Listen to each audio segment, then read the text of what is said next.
நான் ரொம்ப நேரம் பேசினா கண்டிப்பா இங்க இருக்கிறவங்க எல்லாம் எதையாவது எடுப்பாங்க, கையில கல்லை இல்லை. அதனால நான் முடிச்சுக்கிறேன். இப்போது பேச இருக்கக்கூடிய சிறப்பு உரையாளர் ஒரே ஒரு கவிதை மட்டும் நான் சொல்லிக்கிறேன். உடம்பு சுகம் இல்லையா, மருத்துவரிடம் போ, அவர் பிழைக்க வேண்டாமா? மருந்து எழுதி கொடுத்தாரா, மருந்து கடைக்கு போ, அவர் பிழைக்க வேண்டாமா? மருந்து வாங்கி விட்டாயா, கண்டிப்பாக சாப்பிட்டு விடாதே, நீ பிழைக்க வேண்டாமா? நாமெல்லாம் பிழைக்க வேண்டும்.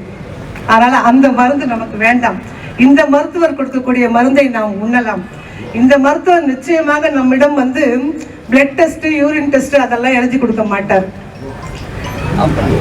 அதுக்கப்புறம் எம்ஆர்ஐ ஸ்கேன், எக்ஸ்ரே இதையெல்லாம் எழுதி கொடுக்க மாட்டார். கண்டிப்பா பெரிய சீட்ல மருந்து எழுதி கொடுத்து இந்த மருந்தை என்னுடைய மருந்தகத்தில் தான் வாங்க வேண்டும் என்று கட்டாயப்படுத்த மாட்டார். எவ்வளவு பெரிய தகுதிகள் இதெல்லாம்!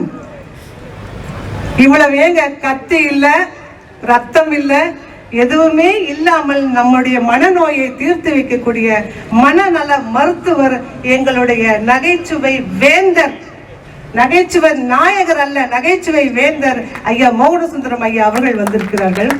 அரை மணி நேரம் அவரோட பேச்சை கேளுங்க. ஆயுள் ஆரோக்கியத்தோட 100 ஆண்டுகள் வாழுங்கள். இது பப்பாசி நமக்கு கொடுத்திருக்கிற வரம், அவர்கள் ஏற்படுத்தி இருக்கிற வரம் இது. இவர் உள்ளூர் மருத்துவர் இல்ல, ஒரே ஒரு செய்தியை சொல்லிடுறேன். இவர் உள்ளூர் மருத்துவர் அல்ல, உலக மருத்துவர். நம்ம முத்தமிழறிஞர் கலைஞர் சொல்வார், ஒரு நிகழ்ச்சிக்கு தாமதமாக சென்றிருக்கிறார். இப்ப கேட்ட போது காலையில் அன்னை, மதுரை மதியம் மண்ணை, இரவு சென்னை என்று சொன்னாராம். 50 ஆண்டுகளுக்கு முன்பாக பெரிய பேருந்து வசதிகள் எல்லாம் இல்லாத காலத்துல நம்ம நகைச்சுவை நாயகர் அப்படித்தான். காலையில கலிபோர்னியால இருப்பாரு, மத்தியானம் மாஸ்கோல இருப்பாரு, இரவு அமெரிக்கால இருப்பாரு. இப்படி கண்டம் விட்டு கண்டம் ஒரே நாள்ல பல நிகழ்ச்சிகளை நடத்தக்கூடிய வல்லமை பெற்றவர். ஒரு நாள்ல 2 மேடை ஏறணும்னாவே பேச்சாளர்கள் எல்லாம் கஷ்டப்படுவோம். ஆனா ஐயா மென்மையா, அப்படியே அமைதியா, ரொம்ப சாஃப்டா எல்லோரையும் சிரிக்க வைக்கக்கூடிய மிகச்சிறந்த ஒரு ஆளுமை நம்மிடம் கிடைத்திருக்கிறார்கள். நான் ஸ்டாப் நகைச்சுவை வேந்தர் ஐயா மோகனசுந்தரம் அவர்களை அவர்களுடைய உரையை தொடங்குமாறு அன்போடு அழைக்கிறேன்.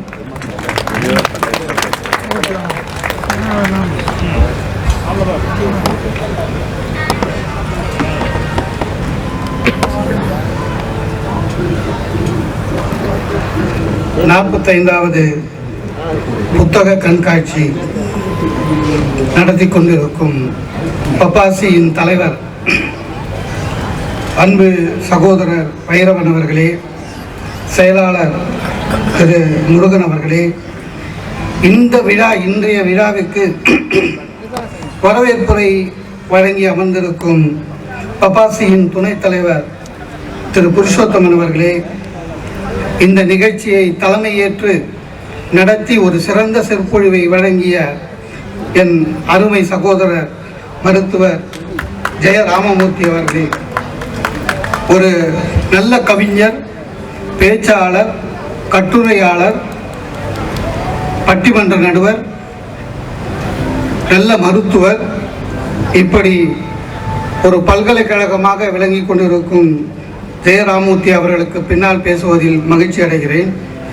எனக்கு முன்னால் பேசிய சிறப்புரையாற்றிய பேராசிரியர் முனைவர் அருணகிரி அவர்களே, நாங்கள் எல்லாம் பேசி முடித்தவுடன் நன்றி சொல்ல காத்திருக்கும் திரு ஹரிபிரசாத் அவர்களே, இங்கே வந்திருக்கின்ற ஊடக நண்பர்களே, பெரியோர்களே, தாய்மார்களே, உங்கள் அனைவருக்கும் என்னுடைய பணிவான வணக்கத்தை தெரிவித்துக் கொள்கிறேன்.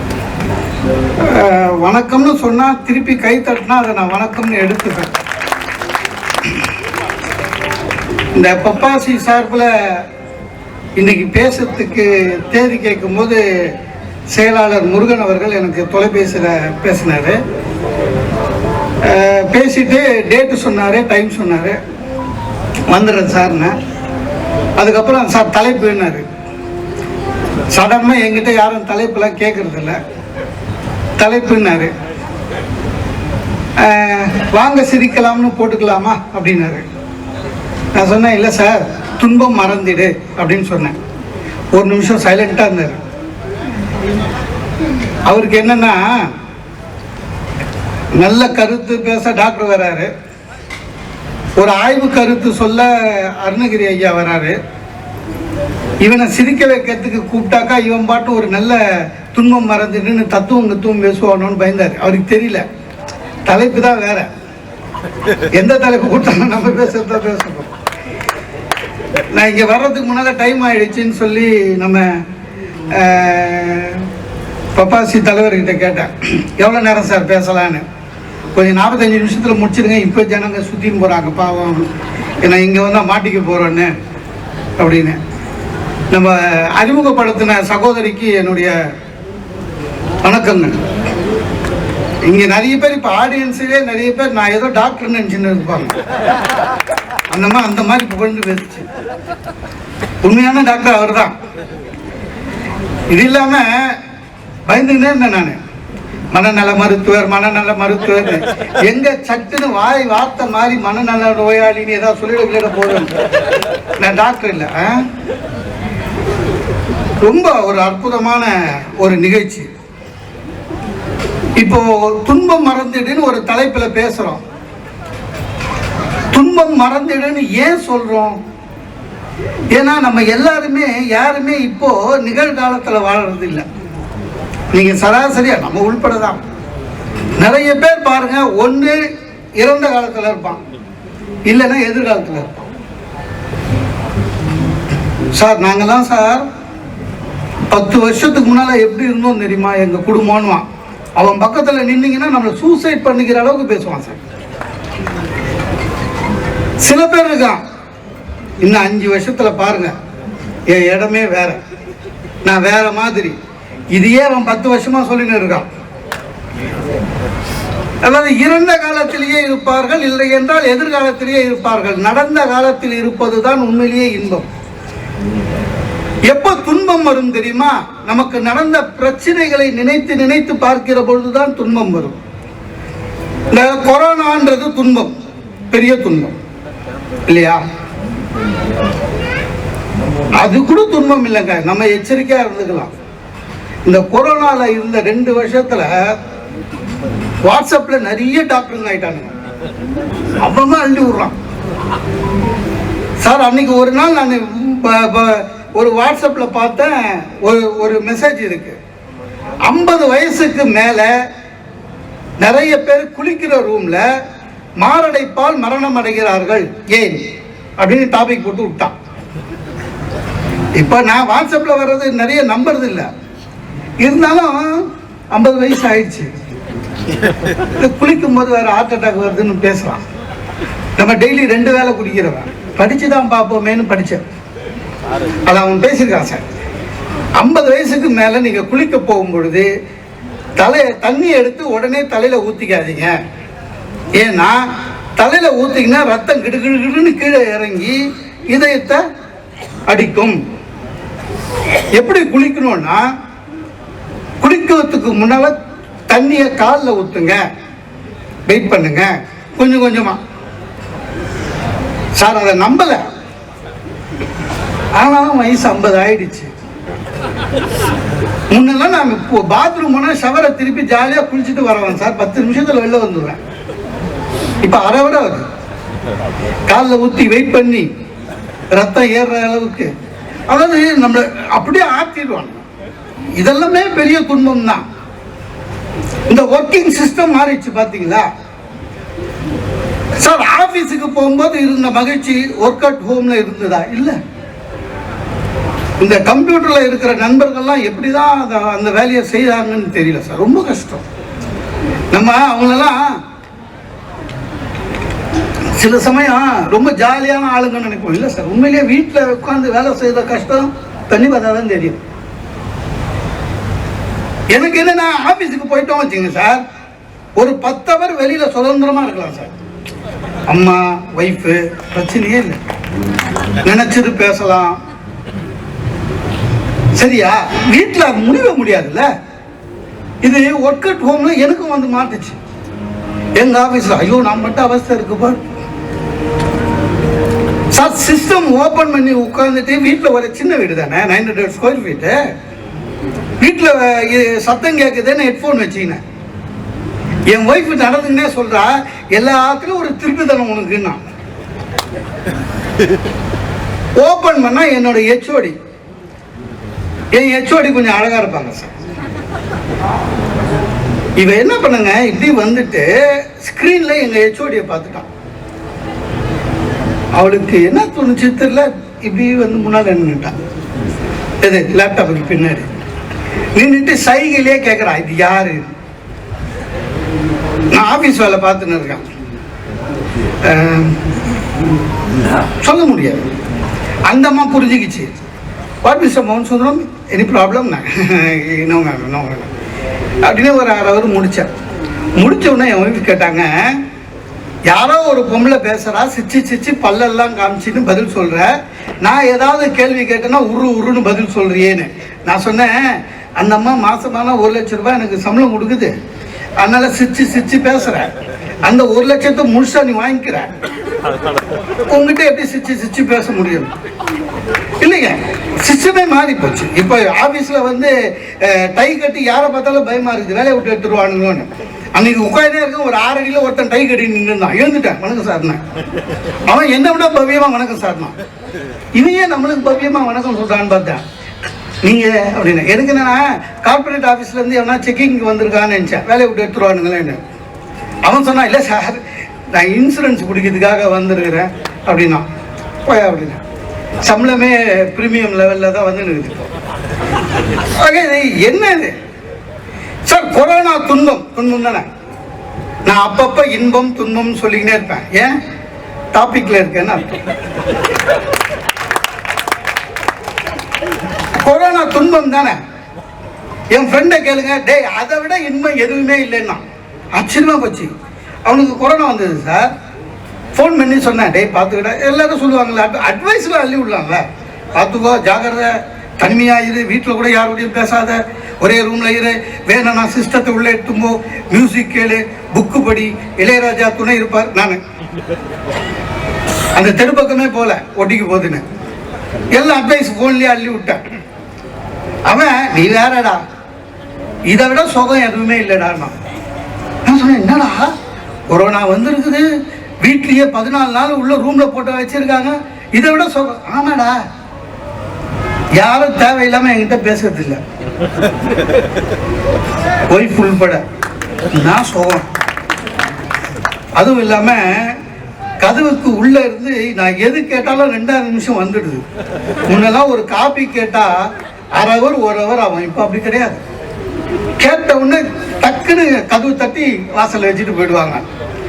இல்லைன்னா நான் சொல்லுவேன், நானே வந்து எடுத்துக்குவான்னு, நானே வெளியில வந்து எடுத்துக்குவான்னு. அதுக்கு பயந்து விழுந்து வேலை செய்யறாங்கடா. இதை விட சுகம் எதுவே இல்லைன்னா அதுதான். அவ்வளவு துன்பத்திலையும் அவன் இன்பத்தை பார்த்தா பாருங்க சார். உண்மையாதான் துன்பப்பட்டுக்கிட்டே இருக்க முடியாது, துன்பம் மறந்துடுது. பாரதி சொன்ன வார்த்தை. பாரதி உண்மையிலேயே அப்படிதான் இருந்தான்.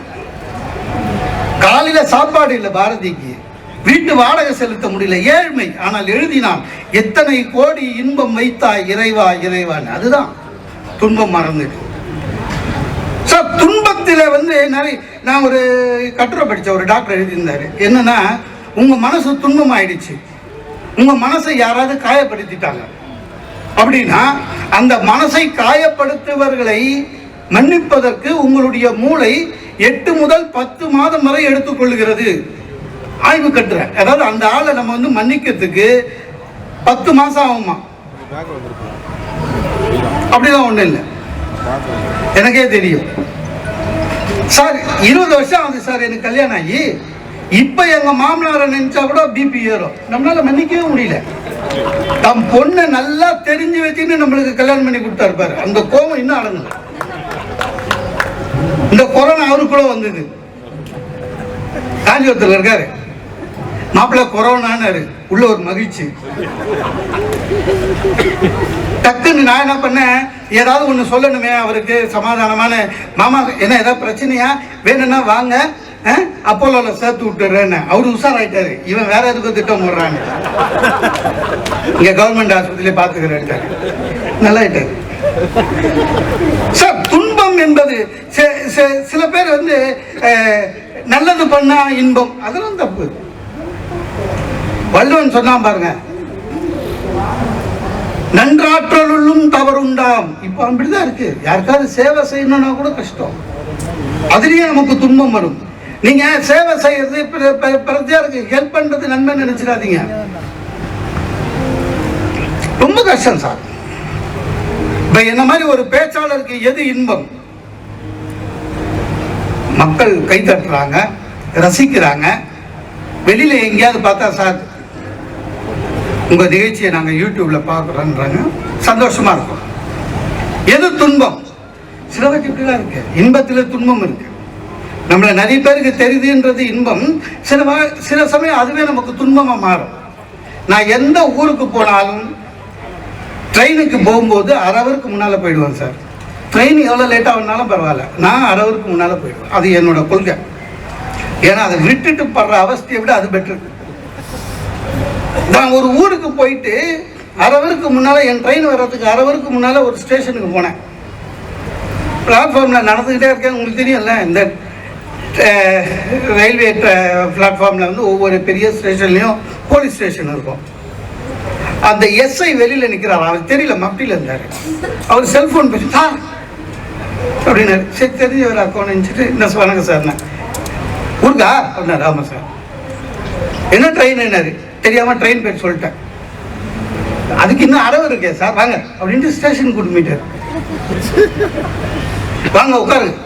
இல்லை சார், நான் ஏசி கொஞ்சம் முன்னால் உட்காரு சார், நம்மளை மீறி ட்ரெயின் போகாது, எங்களுக்கே அந்த ட்ரெயினில் தான் டியூட்டி, இந்த ட்ரெயினில் டியூட்டி வருவாங்கல்ல போலீஸ் அவரு அப்படின்னு பெஞ்சில் உட்கார வச்சுட்டு, இருங்க சார் நான் ட்ரெஸ் சேஞ்ச் பண்ணி வரேன்னு போயிட்டாரு. உள்ள பெஞ்சில் பார்க்குறேன் இன்னொரு ஆள் லுங்கியோடு உட்காந்துக்கிறான். நான் என்னை பார்த்து சிரிச்சான்.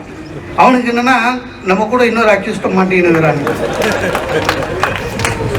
நான் அவனை பார்த்து நீங்க அப்படின்னு தண்டவாளத்தை தான் சார் குச்சிட்டு வந்துட்டானுங்க அப்படின்னா.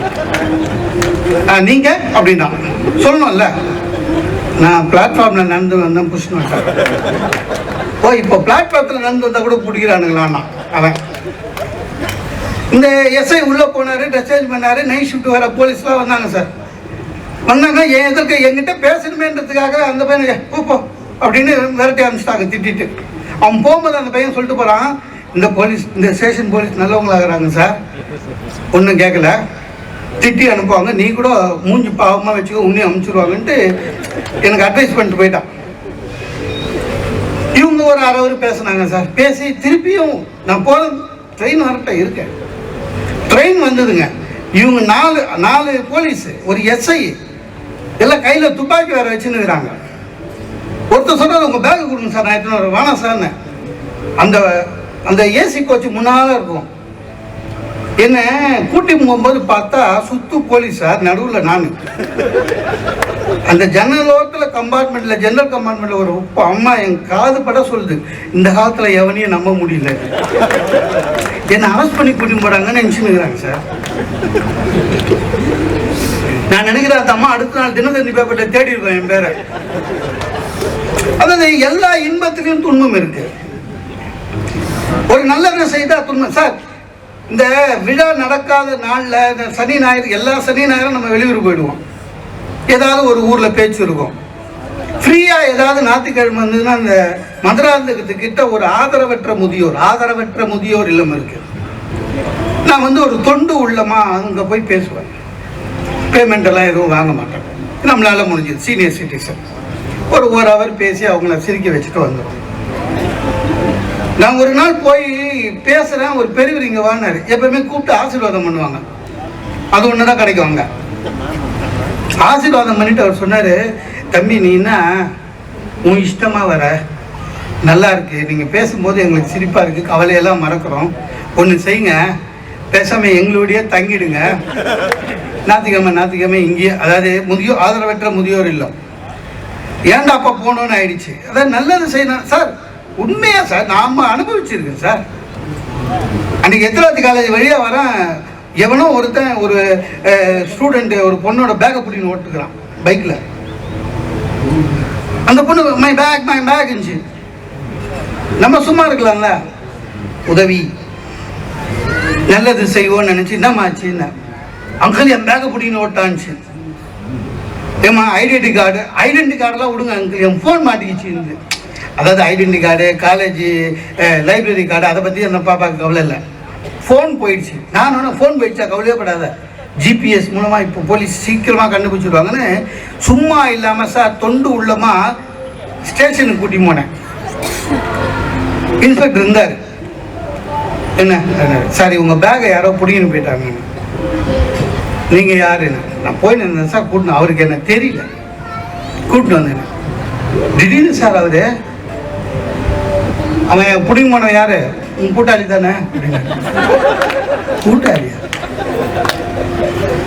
இந்த பொண்ணு அவர்கிட்ட சொல்லுது, இல்லை சார் இவர் ஹெல்ப் பண்ண இருமா, உனக்கு தெரியாது, இவனெல்லாம் கூட்டுக்கலவானீங்க, ஒருத்தர் அடிக்கிற மாதிரி அடிப்பான், ஒருத்தர் ஹெல்ப் பண்ணுவான், அதெல்லாம் ட்ராமா அப்படின்னாரு. பயந்துட்டேன் சார். டிப்டாப்பா போனவன் இன்ஸ்பெக்டர் பேச பேச லைட்டாக கை கட்ட ஆரம்பிச்சிட்டேன். பயந்துட்டேன். யோ சொல்லு கூட யாரு சார்? இல்லை சார் உண்மையிலே சார் நான் பட்டிமன்றம் பேசுகிறவன் சார். அப்படின்னா அப்படின்னாரு. அவர் பட்டிமன்றமும் பார்த்தது இல்லை பொழுது. சார் எனக்கு எல்லாரையும் தெரியும் சார். பார்த்தியாம்மா லைனாக பெரிய ஆளுங்க பேரெல்லாம் சொல்லுவான் பாரு. இப்போ இவனுங்க கூட்டமே இப்படிதான் அப்படின்னாரு. அந்த பொண்ணு உண்மையிலே என்கிட்ட ஒரு கேள்வி கேட்டேன் சார், உண்மையா சொல்லியா, இதே ஒரு கிழவி பேக்கை கூட்டின்னு இருந்தால் கூட்டின்னு வருவேன் போலீஸ் ஸ்டேஷனுக்குன்னாரு. எனக்கே சந்தேகம் வந்துச்சு, உண்மையிலே போயிருப்போமான்னு. சார் நம்ப மாட்டீங்க சார், கடைசியில் அந்த பொண்ணு தான் பேசி என்னை வெளியிட்டு வந்தது. மற்றவங்களுக்கு நன்மை பண்ணணும், எல்லாமே அப்படிதான் சார். கண்ணதாசன் ரொம்ப அற்புதமா சொல்லுவான், இன்பத்தில் துன்பம் துன்பத்தில் இன்பம் இறைவன் வகுத்த நிகழ்ச்சி. எல்லா இன்பத்திலும் துன்பம் இருக்கிறது, எல்லா துன்பத்திலும் இன்பம் இருக்கிறது. எப்படி?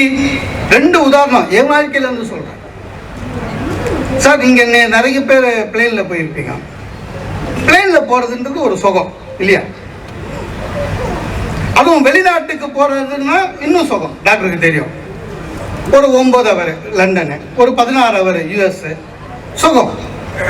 ஆனா அது சுகம்தான், அது துன்பமா மாறதுக்கு சான்ஸ் இருக்கு. நீங்க உட்கார இடத்தை பொறுத்து. நம்ம லெவலுக்கு எக்கனாமிக் கிளாஸ்ல தான் சார் ஆர்கனைசர் போட்டு கொடுப்பாங்க, நம்மளுக்கு பிசினஸ் கிளாஸ் போட மாட்டாங்க. நான் என்ன பண்ணுவேன், ரொம்ப தெளிவா இந்த போர்டிங் கார்டு வாங்குற இடத்துல சண்டை போடுவேன். Window seat window seat window சீட்டுன்னு. ஏன்னா அதுதான் உண்மையிலேயே நல்ல சீட்டு. இந்த நடு சீட்டுன்னு ஒன்று இருக்கு சார், அதுல உட்கார்றதுக்கு பிளேன் மேல ஏறி போயின்னு வரலாம். அவ்வளோ இரிட்டேஷன். ஏன்னா நம்ம ராசி 2 பக்கமும் குண்டா ஆள் உட்காந்துருவான். சரியா? இந்த கைப்பிடியில எவன் கையை வைக்குதுன்னு அவன்கிட்ட சண்டை போடுறதுக்குள்ள 4 ஹவர் போயிடும். இந்த ஓர சீட்டு இருக்குல்ல, அயல் சீட்டு, அதுல உட்கார்றது இன்னும் கொடுமை. ஏன்னா 5 நிமிஷத்துக்கு ஒரு வாட்டி எக்ஸ்கியூஸ் மீ அப்படின்னு எழுந்து போவான். நம்ம எழுந்து இடம் விடணும்.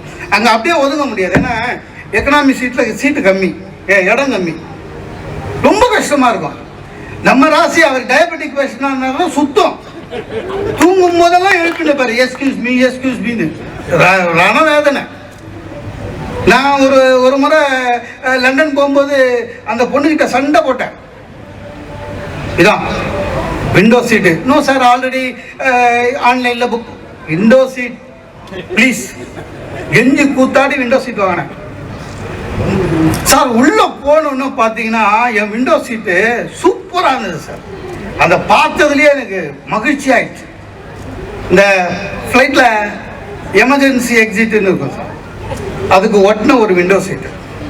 அங்கே என்னன்னு கேட்டிங்கன்னா முன்னால சீட்டே கிடையாது. காலை தாராளமாக பரப்பிக்கலாம், முடிஞ்சா படுத்துக்கலாம், அவ்வளோ ஸ்பேஸ் இருக்கும். ஆஹா, இன்னைக்கு அதிர்ஷ்ட நாள், இன்பம். இன்னைக்கு அதிர்ஷ்ட நாள், நமக்கு இவ்வளோ இன்பம். ஓ சூப்பர் அப்படின்னு நினைச்சேன். காலை நீட்டி அபான்னு உட்கார்ந்தேன். கிடுகிடுன்னு ஒரு ஏரோஸ்டல் வந்தது என்கிட்ட. குனிஞ்சி thank you for choosing the seat sir அப்படின்ச்சு. இது நான் இல்லை தேங்க்ஸ் சொன்னேன். இந்தம்மா எதுக்கு இந்த இது நான் சூஸ் பண்ணது இல்லையேன்னு. தேங்க்யூ சார் அப்படின்னு சொல்லிட்டு அது அப்புறம் ஆரம்பிச்சிருங்க.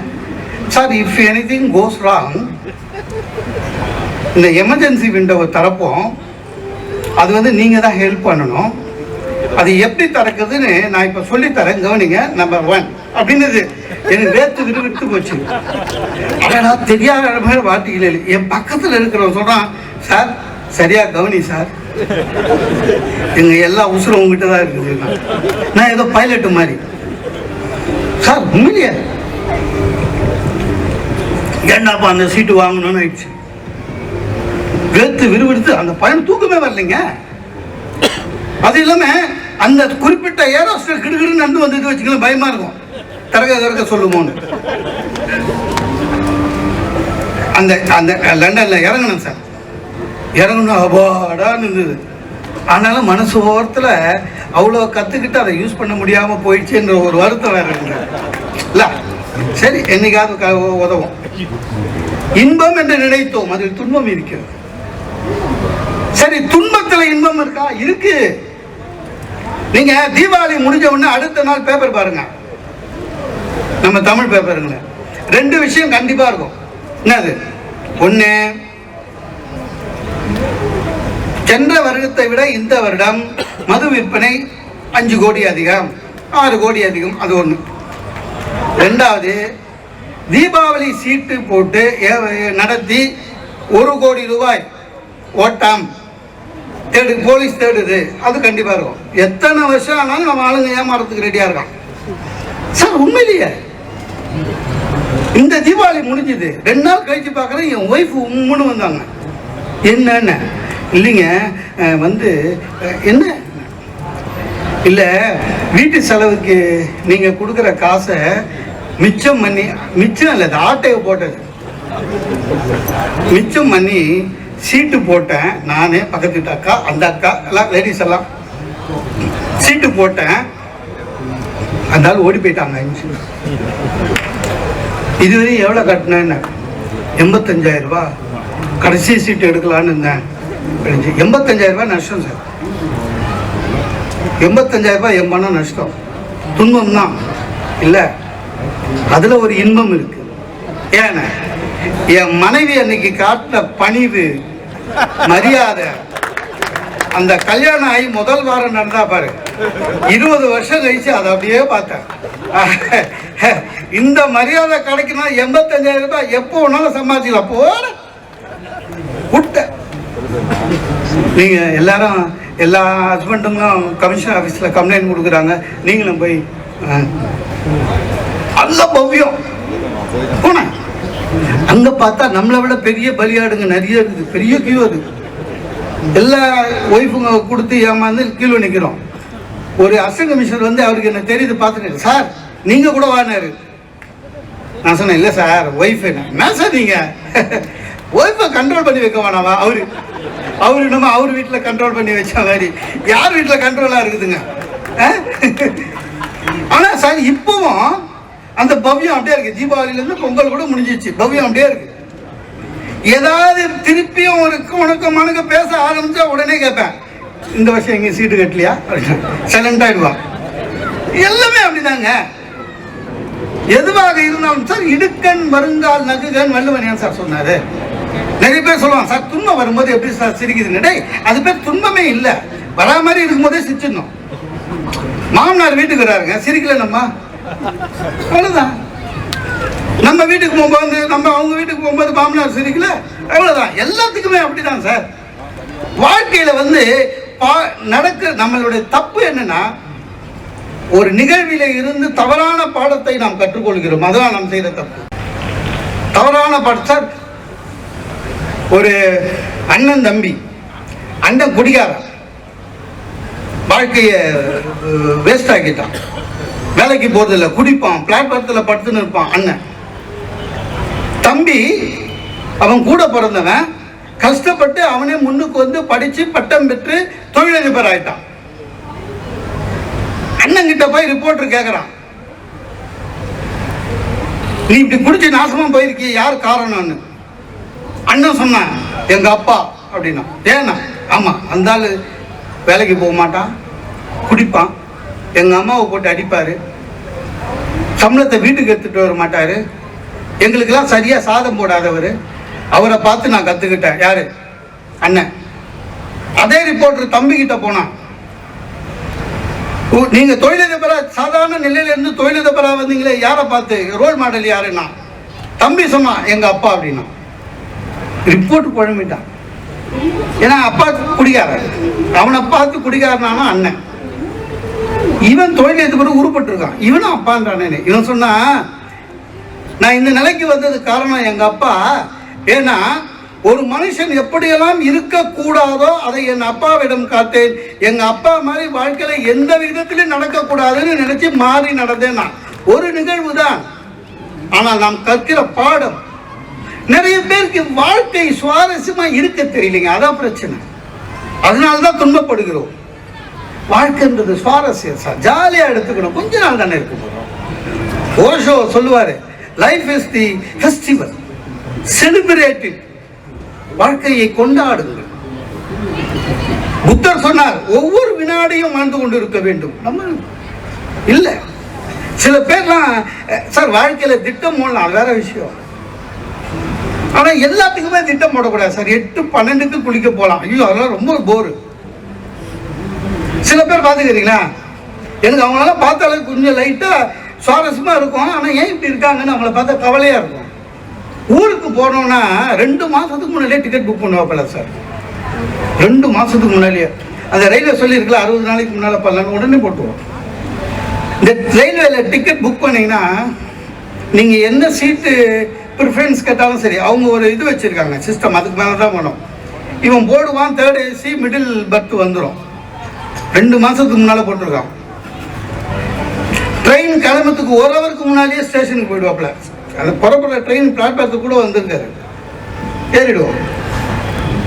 ஏறின உடனேங்க 9:30 மணிக்கு ட்ரெயின் ஏறின உடனே அந்த மிடில் பர்த்தை போட்டுருவோம். போட்டு பெட்ஷீட் எல்லாம் போட்டு ஏறிடுவோம். அந்த கீழே லோயர் பர்த்தில் இருக்கிறவன் வந்தான்னா கூன் மாதிரி உட்காந்து இருக்கணும். நம்மளுக்கெல்லாம் 9:30 மணிக்கு தான் ஈவினிங்க. ட்ரெயின் உள்ள ஏறி டிஃபன் சாப்பிட்டு கொஞ்சம் ரிலாக்ஸ் பண்ணி தூங்கலான்னு பார்த்தா இந்த பத்து நிற்பான். பேசின் பிரிட்ஜ் தாண்டி இருக்காது சார், லைட் ஆஃப் பண்ணுங்க, லைட் ஆஃப் பண்ணுங்க. ஏதோ ஃபர்ஸ்ட் நைட்டுக்கு வந்தவன் நாட்டம், லைட் ஆஃப் பண்ணிடலாமா, லைட் ஆஃப் பண்ணிடலாமா. எதுக்குடா இதுவா டிராவல்?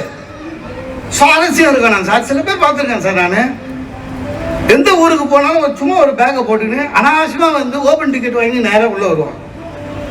நேராக அந்த வண்டி போகிறதுக்கு முன்னால டிடிஆர் இருப்பார்ல, அவர்கிட்ட போவான். நீங்கள் இப்போ வண்டி புறப்படுறதுக்கு முன்னால இந்த பிளாட்ஃபார்மில் டிடிஆர் நிற்கும் போது பார்த்துக்கிறீங்களா, ஒரு 20 பேர் அவன் அந்த ஆளோட கோட்டை பூச்சி இழுத்துன்னு பாருங்க.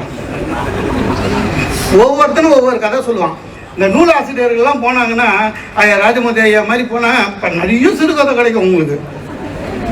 ஒவ்வொருத்தரும் நான் போய் சொல்லுவான் பாருங்க, இன்டர்வியூக்கு போகிறேன்னு வானுங்க, அம்மாவுக்கு உடம்பு சரியில்லைன்னு வானுங்க, எக்ஸாம் எழுதணும் அப்படின்வான். ஒவ்வொருத்தன் சுவாரஸ்யம் வேணும். ஒருத்தன் மட்டும் பாருங்க நேராக போவான், அந்த வச்சு ஓப்பன் டிக்கெட் வச்சுருக்காங்களா அதுக்கு மேலே ஒரு 100 ரூபாய் வச்சு சார்னுவான்.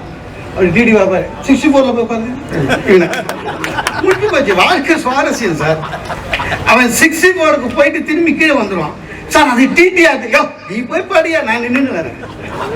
காமிக்கிறது காமிச்சாச்சு இல்லை சார். இவன் போய் ஓப்பன் டிக்கெட் வாங்கிட்டு வந்தவன் சார், டிடிஆர் அவரோட பர்த்தில் படுத்துனுங்கிறான். உண்மையிலேயே ரிசர்வ் பண்ணவன் இருக்கான்ல, அவன்லாம் இவனை பொறாமையாக பார்த்துட்டு போவான். ஏதோ விஐபி போல இருக்கு, டிடிஆர் பர்த்லேயே படுத்துன்னு வராங்க. வாழ்க்கையை சுவாரஸ்யமாக ஆக்கணும், போர் அடிக்கக்கூடாது. எல்லாத்துலேயுமே அப்படிதான் சார். எதுவாக இருந்தாலும் சரி சுவாரஸ்யம் இருக்கணும். சிலர் எல்லாத்துக்குமே ஒன்றும் இல்லை. நிறைய பேரை பார்த்துருக்கேன்.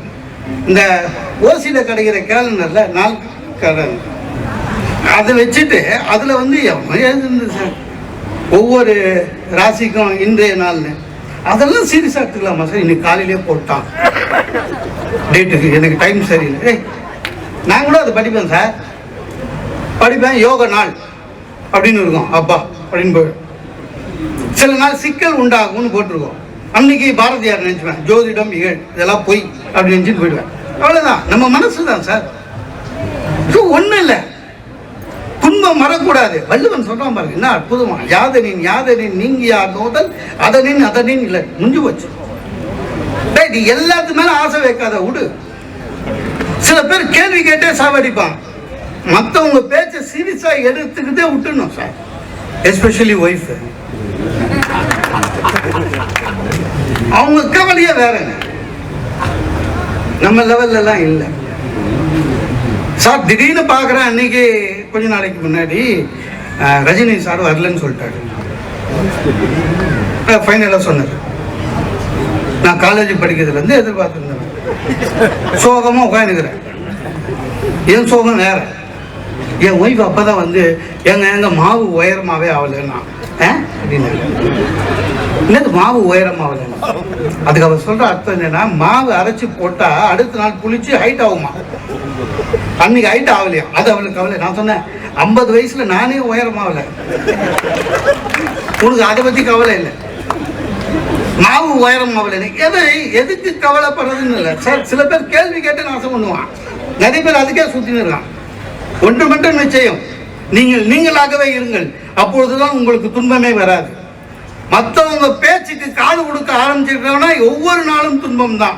ஏன்னா சார் ஒருத்தன் நினைச்சானா இன்னைக்கு உங்களை பேஷண்டா மாத்திர முடியும் சார். பேசிய திருமணிக்கு ஸ்கூட்டர்ல ஃப்ரெஷ்ஷா வர ஃப்ரெண்டு நிக்கிறான் சார். எப்படி இருக்கிறேன்னா நல்லா இருக்கேன் இல்லையேன்னு, நான் நல்லா இருக்கேன்னு நான் சொல்றேன் இல்லையேன்னு. டேய் நல்லா சொன்ன நம்பிடுவேனா? அவன் இழைச்சிருக்க, கண்ணு கீழே கருப்பு வந்துடுச்சு, கண்ணன் டொக்கு போயிடுச்சு சார். பாருங்க சார், இவ்வளவும் சொல்ல சொல்ல எனக்கு லைட்டா ஜுரம் வர மாதிரி ஆயிடுச்சு. முடி கூட கொட்டா மாதிரி இருக்குதுன்னா முடிஞ்சு போச்சு. அதாவது என்ன ஏதாவது நர்சிங் ஹோம்ல அட்மிட் பண்ணாம போறது இல்லைன்னு முடிவோடு இருக்கிறான் சார். என்ன பண்ணுவீங்க? அடுத்தது கேட்டான், சுகர் இருக்கா? இல்ல. பிபி இல்ல. வயசு 52. வரும் எனக்கு வந்திருக்கேன். நீ நானும் ஒரே வயசு தானே. இவன் என்னங்க பண்ண முடியும்? சில பேர் இருக்கான் சார். சார் நானே கொரோனா தடுப்பூசி 2வது தடுப்பூசி போட்டுக்கிட்டு காலையில போட்டேன், ஈவினிங் வெளியில வரேன். பக்கத்து வீட்டுக்காரர் என்ன கேட்டாரு, என்ன ஊசி போட்டீங்க போல இருக்கு? 2வது தடுப்பூசி போட்டா சார். என்ன ரொம்ப பிரைடா சொன்னேன், 2வது தடுப்பூசி முடிஞ்சிச்சுன்னு. அவங்க தான் ஜுரம் வந்துதா அப்படின்னா, ஏன் ஜுரம் வரல? எனக்கு ஜுரம் வரல. ஜுரம் வரலையே என்ன? அவன் சொல்றான் சார் ஜுரம் வரணுமே, தடுப்பூசி போட்டா ஜுரம் வரணும். இல்லைங்க வரலங்க. அப்ப ஏதாவது டூப்ளிகேட் ஊசியா இருக்கும். இப்போ வருதான் ஏதோ ஒண்ணு சார். பயந்துட்டாங்க. அது ரெஜிஸ்டர் போய் எல்லாம் போயிடுச்சு. ஜுரம் வரலன்னா அது டூப்ளிகேட் ஊசின்ட்டான். எனக்கு ஜுரம் வரல. நீங்க நம்புவீங்களா? ஃபர்ஸ்ட் டைம் வாழ்க்கையிலே ஜுரம் வரணும்னு சாமி கிட்ட வேண்டிக்கினேன். எனக்கு பயமா இருக்கு. எதுக்கு எடுத்தாலும் டெய்லி நம்ம கோயிலுக்கு போறது கொடுங்க. டெய்லி கோயிலுக்கு போனா கூட பயமா இருக்குங்க. அன்னைக்கு எனக்கு தெரிஞ்ச ஒருத்தர் வந்து என்ன டெய்லி கோயிலுக்கு வர ஏதோ பிரச்சனையா அப்படின்னா, அதான் பிரச்சனை தான் கோயிலுக்கு வரணும்னு அவன் முடிவு பண்ணிக்கிறேன். நான் சொன்னேன் அப்படி இல்லை, நான் ஃப்ரீயா இருக்கும் போதெல்லாம் கோயிலுக்கு வருவேன். டெய்லிலாம் கோயிலுக்கு வராது அப்படின்னா, ஏன்டா அப்படின்னா, இப்பெல்லாம் கோயில சிசிடிவி வச்சிருக்கானுங்க சார். அதனால எனக்கு என்னடான்னு இல்லடா, கோயில திடீர்னு ஏதாவது காணாது போச்சுன்னா சிசிடிவில நீ டெய்லி வர்றது தெரிஞ்சு என் கோயிலுக்கு கூப்பிடுவாங்க. முடிஞ்சு போச்சு. அன்னிலேருந்து கோயிலுக்கு போனா வாசல்ல இருந்தே கும்பிட்டுட்டு ஓடிடுறேன் சார். எப்படி சில பேர் கேள்வி, அதுவும் 50-60 வயசு ஆனவங்க இருக்காங்களா சார், அவங்களெல்லாம் வணங்கிட்டு ஓரம் வந்துடணும். ஏன்னா 60 வயசுக்கு மேலதான் எல்லாருக்கும் அட்வைஸ் பண்ணணும்னு தோணும். ஏன்னா இவன் வாழ்க்கை ஃபுல்லா அட்வைஸை கேட்டிருக்கான். உயிரெடுக்க எல்லாம் கொடுத்த அட்வைஸ திருப்பி ரிட்டர்ன் கொடுக்கறதுக்கு ஆள் தேடுவான் 60 வயசுல. நம்ம வந்து உஷாரா பக்கத்திலேயே போக கூடாது. அதுலயும் இந்த உறவுக்காரங்க கொடுக்குற அட்வைஸ் கிட்ட போவே கூடாது சார். கல்யாணத்துக்கு அவங்க வர்றதே அட்வைஸ் கொடுக்கறதுக்கு தான் சார் சென்ட்ரல். ஏன்னா அவங்களுக்கு இந்த உறவுன்றது வயசுன்றது ஒரு அங்கீகாரம் ஆயிடுச்சு. இந்த யார் போனாலும் எங்க வா, இவன் பையன் தானே நீ, 10 அரியர்ஸ்ன்னு உங்க அம்மா சொன்னாங்களே, பாஸ் பண்ணிட்டியா? அவன் ஏன்டா கல்யாணத்துக்கு வந்தோன்னு ஆயிடும். இந்த வேலை கிடைக்காதவன வேலை கிடைச்சிச்சான்னு கேட்பான், வேலை கிடைச்சவன ப்ரொமோஷன் கிடைச்சிச்சான்னு கேட்பான், கல்யாணம் ஆகாதவங்கள கல்யாணம் ஆயிடுச்சான்னு கேட்பான்.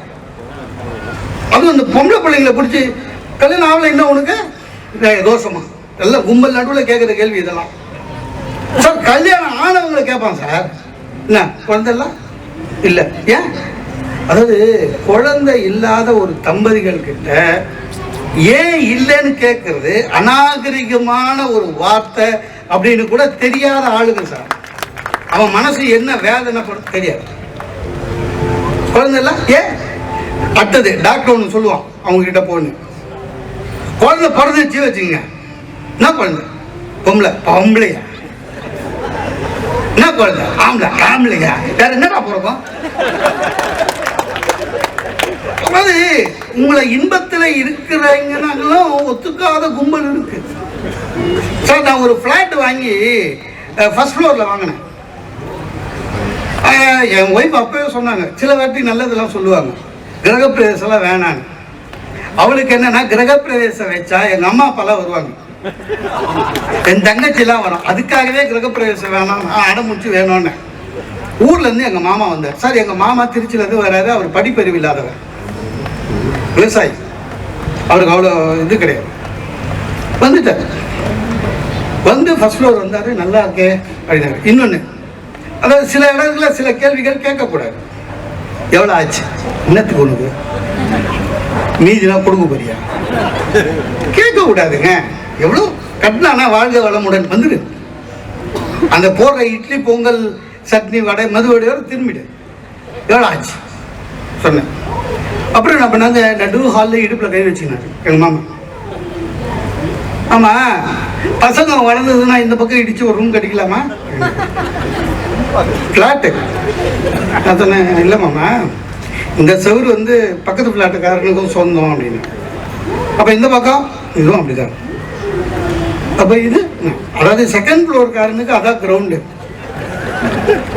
அப்போ இது என்னது, கிரவுண்ட் ஃப்ளோர்காரனுக்கு இதான் சீலிங். என்ன ஒரு கேள்வி கேட்டாருங்க, ஏண்டா இந்த செவரு கேட்டா உந்து இல்லை அவந்துன்ற, இந்த செவரு கேட்டா உந்து இல்லை அவந்துன்ற, அது அவந்துன்ற, இது அவந்து இல்லை, 65 ரூபா குத்து என்னடா வாங்கினேன் நீ, வெறும் இடம் காத்தா அப்படின்னாரு.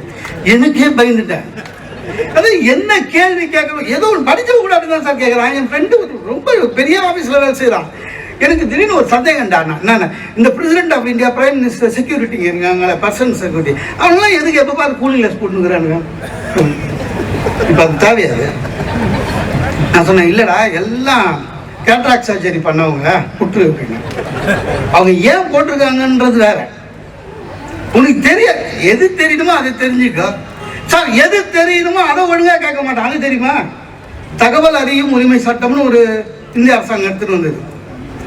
என்ன தகவல், பிரயோஜனமான தகவல் சார். அதில் 150 ரூபா கொடுத்துட்டு ஒரு கேள்வி கேட்டுருக்காங்க சார்.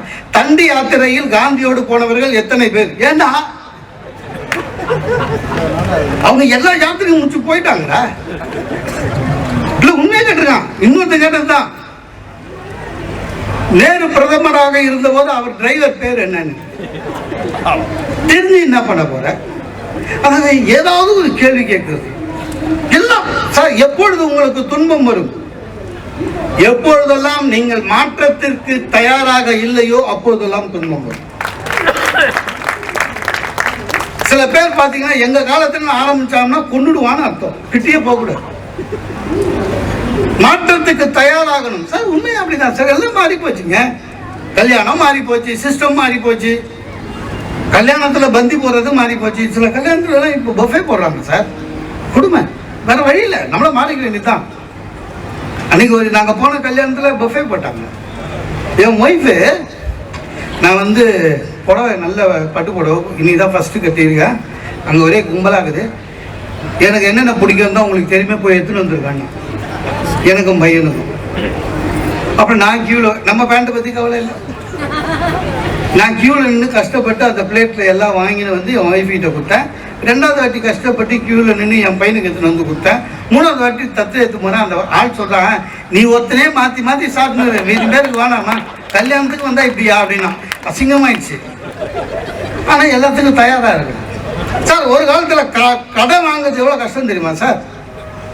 ஷூரிட்டி கையெழுத்து 20 பேர் போட சொல்லுவான், சொந்தக்காரெல்லாம் ஓடிடுவான் பார்த்துக்கிறீங்களா? ஏன்னா அவ்வளோ கஷ்டம் கடன் வாங்குறது. இப்போ அப்படிலாம் கிடையாது. ஃபோனில் அரவருக்கு ஒரு வாட்டி கேட்குறானுங்க, கடன் வேணுமா, கடன் வேணுமா. நீங்கள் லட்சத்தில் வாங்கினா கொடுக்கலாம், கோடியில் வாங்கினா போயிடலாம்.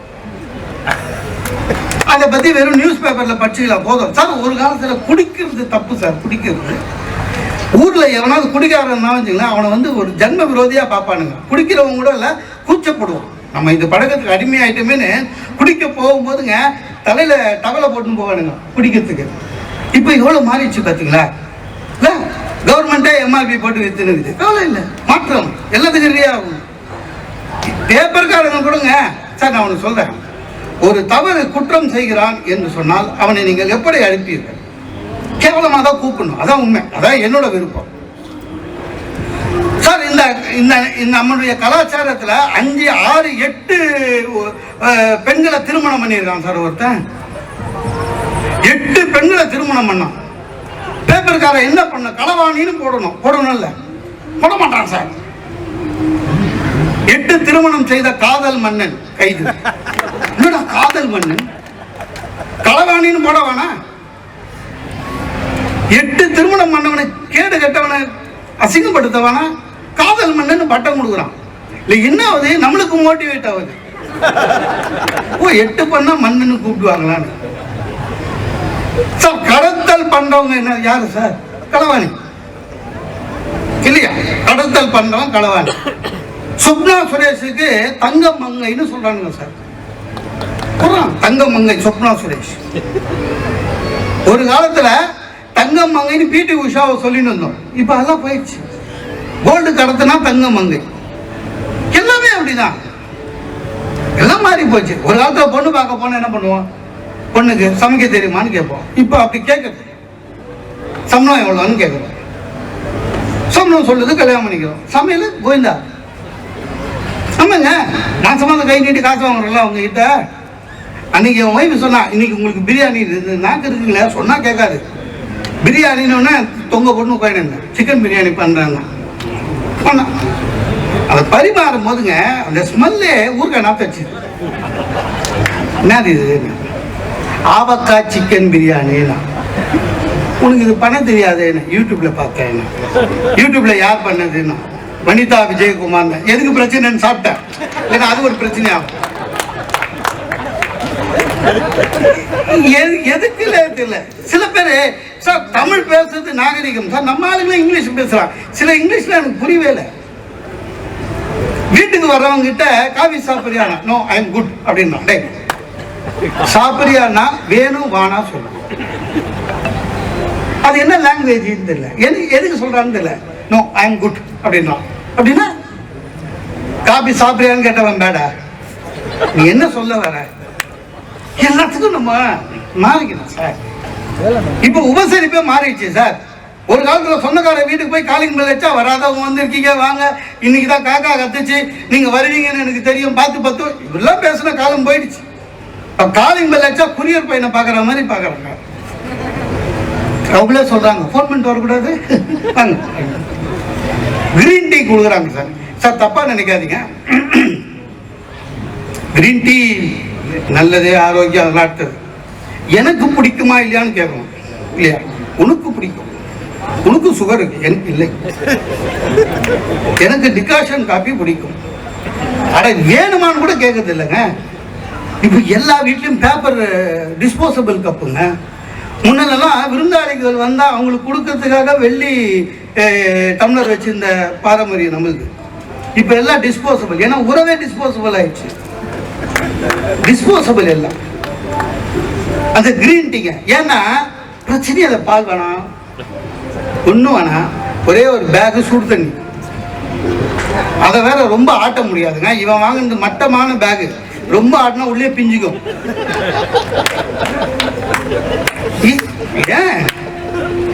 அன்னைக்கு ஒரு ஞாயிற்றுக்கிழமை ஃப்ரெண்டு ஒருத்தன் சாப்பிட கூப்பிட்டான். சில பேருக்கு இன்னொரு குணம் இருக்கு சார், நான் இது தப்புன்னு சொல்லலை, நீங்க எத்தனை பேர் அதில் பின்பற்றுறீங்களோ எனக்கு தெரியாது, தப்பு சொல்லலை.